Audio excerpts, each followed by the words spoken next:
All right, so gather around. We're going to hold some funeral services for the presidential campaigns of both Pete Buttigieg and Amy Klobuchar.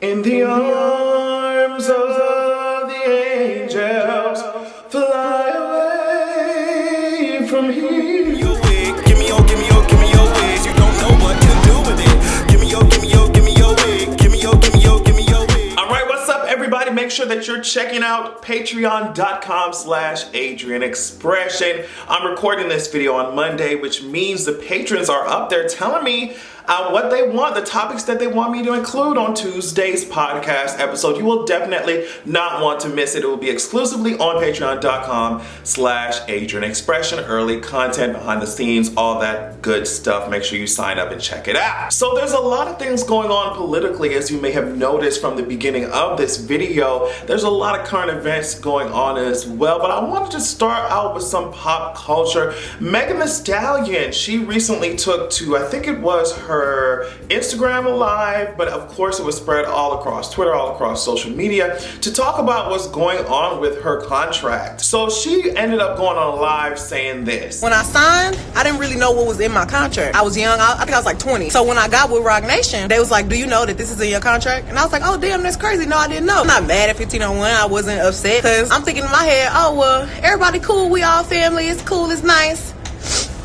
Let me just ask them niggas to renegotiate my contract. As soon as I said I want to renegotiate my contract, everything went left. She said that, you know, her original label, 1501, I think, they're not letting her release music because she was going over to Roc Nation, and I think they were going to do her management. So she was getting a management deal through Roc Nation, and of course still signed to her original label. And Roc Nation was going through her contract like, so do you know that this X, Y, and Z is included in your contract? I don't think she went into detail as to what specifically it was, but she was just like, girl, no, like. So I guess it was something that she did not want in there, or you know, she just wanted it changed, or the language changed. And she said that, you know, since we were all family or whatever, family at the label, I just wanted to call them. She called them, asked them to renegotiate the contract. Them girls said, no, ma'am. And since you had the motherfucking nerve to ask me that shit, on top of that, we're gonna make sure that you're not going to be able to release any music. Now, there are a whole lot of opinions on social media. The girls are just like, well, girl, you should have read your contract. And I'm just like, some of them are saying that, but other people are saying like, why does the industry always have to be so damn predatory? And I guess that's every industry and every contract, but it just really sucks, especially when you see shit like what that shit happened with Tinashe, that shit happened with JoJo, and those are just some of the people that we know now. I mean, we even talk about TLC. Remember that they did one interview talking about, well, girl, you know, we had this huge worldwide hit, and all we was making was $50,000 a year. It's just crazy. And you know, even if you think of it from the perspective of a very selfish, very money hungry industry executive, in my opinion, if I was, I don't know, like, I would want my artists to be as relaxed and as comfortable, as creatively free as possible, so they can make more hits and then make me more money. That's the thing. I don't understand it. I guess if you ain't really pressing for the coin like that, you can just put these bullshit ass sanctions on your artists, just as like a power trip or some shit. I don't know. It's not like Megan was saying, hey, get me out this goddamn contract. She was saying, I want to renegotiate something that's within the contract. She did say that she was younger and she didn't really know what was all in her contract. She had a message for new artists as well. You should be doing that. I'm signed to independent labels. I'm not signed to them big ass labels these other artists are signed to, and they got pushes and they get placements and they do all kind of shit. So anything you see me do is because I woke up and did it that day. To new artists coming out, I just want to say, please, it might seem good, it might sound good, but you definitely got to read. And you got to read and read, all that shit. Don't sign nothing without no real lawyer. And make sure your lawyers is not the lawyers of your label lawyers. Get your own lawyer with their own opinion. Just like read your contract, go get a lawyer, make sure the lawyers ain't tied to the label as well. I love how people online were responding to people saying that Megan basically ain't shit and she should have read all her contracts. Like, girl, they're like, you don't even know what's in your contract with Apple. Y'all skip through all these terms and conditions, just press agree when y'all with Xfinity and AT&T and all this. Of course, it's not an excuse, but at the same time, I just don't understand why. I mean, we even had that story about Khalees too, right? I don't understand. And it's crazy crazy because it's just like, it's not like money won't be made. It's not like money cannot be made off of these artists. It's just like, treat them with some goddamn respect. But I don't know, this has been a huge trend in the industry for, I think, like generations. And it sucks when you see that the deals and the contracts continue to be garbage. And the people at the top, like these executives, wouldn't even give a fuck. They don't care. Like, she was like, I thought these people at the label were my family, like friends and shit. At the end of the day, she said it's a greedy game. The girls don't care about anything but that coin, but that check, and that's it. That sucks for Megan, but I'm glad she's like giving advice to new artists as well. So for the next part of this video, I took a lot of notes because there's a whole lot of things that are happening politically when it comes to this presidential race. Peach Tutti Frutti Booty. All Rudy. Pete ass has dropped out, Henny. I cannot believe they tried to dangle this gay person in front of our faces and just like, look, see, a homosexual. Don't you like him? No, we don't, sus. We don't. This is coming from the Washington Post. They say, despite attracting enormous attention, significant support, and often enthusiastic crowds, Buttigieg was not polling well in the upcoming primary states and never found a way to reverse the antipathy he generated in the black community. I'm honestly just very happy that I will not have to be dealing with him in any significant way other than his apparent alignment with Joe Biden. Let me show you this clip of Buttigieg apparently calling the wrong number because he wanted to meet up with Joe Biden, and it didn't reach Joe Biden's phone, it reached somebody else's phone, and they put it on Twitter. Hi, it's Pete Buttigieg calling for the Vice President. I wanted to see if I could catch him for a couple of minutes to share some news about our plans.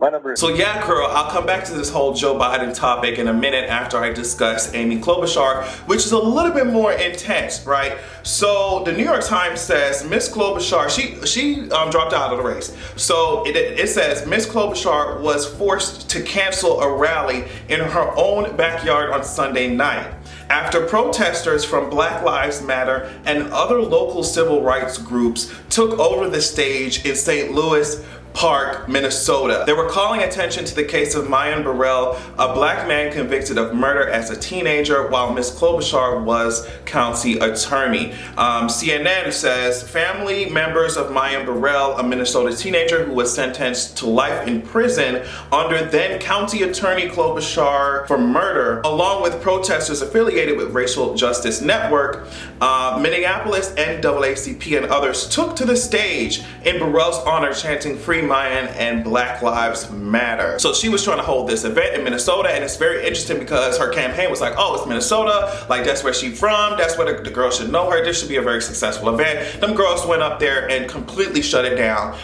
And they were really mad. Klobuchar's camp was trying to spin it. Some of her representatives were talking about, oh, well, girl, at first the protesters wanted to meet with Amy Klobuchar, then they changed their mind. I wish we could have just dealt with this. Essentially, that's what they were saying. I wish that we could have dealt with this a better way. I wish that we still could have had the event, but no, you know. And the organizers, the protesters responded saying that they never agreed to meet with us like that. We wanted somebody to come out and speak to the crowd as to why we're doing what we're doing, but nobody wants to do it. They said the Klobuchar camp is over here trying to spin the narrative. An interesting fact about all of this is that according to one of CNN exit polls, she only had like 1% of the black votes. Out of here. I said on Twitter that she's giving us all types of Cartoon Network haircut. And I know that's really rich coming from me, but girl, if I have to see this half-assed bowl cut that Amy Klobuchar loves to rock one more time, just put me in a casket and don't bury me 6 feet under, bury me 8 feet, because I want extra insurance. Now I'll tell you a little bit more about the Maya Burrell case if you're wondering about it. So I think the conviction for this happened in like 2002. The Associated Press reviewed the Maya Burrell case again because there's so many flaws in it. This is where, like we said before, Klobuchar's office put him behind bars for the killing of Taisha Edwards, but he's maintaining his innocence. He said he didn't do it, and the evidence is really fucked up. So this is what the AP said. The AP reviewed more than 1,000 pages of police records, court transcripts, and interrogation tapes, and interviewed dozens of inmates, witnesses, family members, former gang leaders, lawyers, and criminal justice experts. So we already know that they locked his ass up, and they said with no other eyewitnesses, police turned to multiple jailhouse snitches. Some have since recanted, saying they were coached or coerced. Others were given reduced time, raising questions about their credibility, and the lead homicide detective offered major dollars for names even if it was hearsay. So about the evidence, there was no gun, no fingerprints or DNA. Alibis were never seriously pursued. Key evidence has gone missing or was never obtained, including a convenience store surveillance tape that Burrell and others say would have cleared him. Burrell, now 33, has maintained his innocence, like I said, rejecting all plea deals. So I don't know why Amy thought that she could just, all that is readily available for people to research, and she could just stand up there, defend her record, and say, well, I didn't look through all the facts of the case. If there's more evidence, it should come up. We should pursue it. So yeah, they shut her event down. Her presidential campaign was shut down as well. Good riddance, sis. I heard that she be chucking staplers at people, and the ironic thing is that the case, the folder on her presidential campaign has been stapled shut permanently. Staples shut forever, and that's something that we love to see. Now the tea is that the girls are trying to rally behind Joe Biden, right? So Amy, and it's really interesting because Elizabeth Warren was talking about, yeah, girl power, girl power, girl power. Amy turned around. Amy turned around and endorsed Joe Biden. She's going to endorse Joe Biden. I think she's going to be with him at one of his fucking rallies coming up. Now I think Pete Buttigieg is doing the same. There are reports of him talking with Joe Biden and Barack Obama. So what it's looking like, in my opinion, is that we're going to get Joe Biden versus Bernie Sanders type of thing going on. And I don't even know if it should be surprising, especially when you have candidates like Amy and Pete, but it's just they're definitely trying to come behind Joe Biden. I don't know what it is. It seems like the girls are not happy about Bernie Sanders winning like this, so they're trying to get behind Joe Biden. It does seem like ideologically Joe Biden lines up more with Amy and Pete with their policies that definitely align more with the center and more with the establishment than anything else. So we're going to see how this is gonna play out, and to me it's about to get really messy. It's about to get messy. And I want to end this video talking about the coronavirus. So recently, the first cases of the coronavirus have showed their faces in the United States. Now, USA Today is saying the global death count rose above 3,000 and the number of confirmed cases rose to almost 90,000. In the United States, 2 deaths and more than 80 cases have been reported. Both US deaths occurred over the weekend at Evergreen Health in King County, Washington. The victims were men who had underlying health conditions. So at the time that I'm doing my research for this, there are cases in Rhode Island, Washington, New York City, and Florida. One of the things that's gonna make this extremely difficult and horrible to deal with is the Trump administration, believe it or not, right? So New York Magazine is saying, while some of the White House's response has been praised, its approach has also included a mix of xenophobic policy, improvisation, and suddenly sharp turns in decision making. The administration has spent years enacting policy and putting forth budgets that have weakened the US government's ability to prepare for and respond to an outbreak like this one, both in the US and abroad. They're saying that the global health part of the CDC was cut so badly, like the budget was cut so badly in 2018 that they dropped from like 49 employees to just 10. You had Trump over here talking about the fact that the coronavirus was a Democratic hoax or whatever. Then he also tweeted on February 7th that as the weather starts to warm, the virus hopefully becomes weaker and then gone. So it's just misinformation, not funding the groups, the organizations, or cutting the funding from them that are supposed to help the country. It's very difficult for me to understand like what these people are thinking. And I know people who don't have no type of brain cells or, synapses, it's hard to identify what they're thinking, especially if no tool exists within their skull to help them with their thinking. But just as they deal with any other situation, any other topic, that's exactly how they're gonna deal with this one. Just misinform, propaganda, politicize, repeat until our asses is all dead floating around in the solar system or something. I hate it here. I hate it here.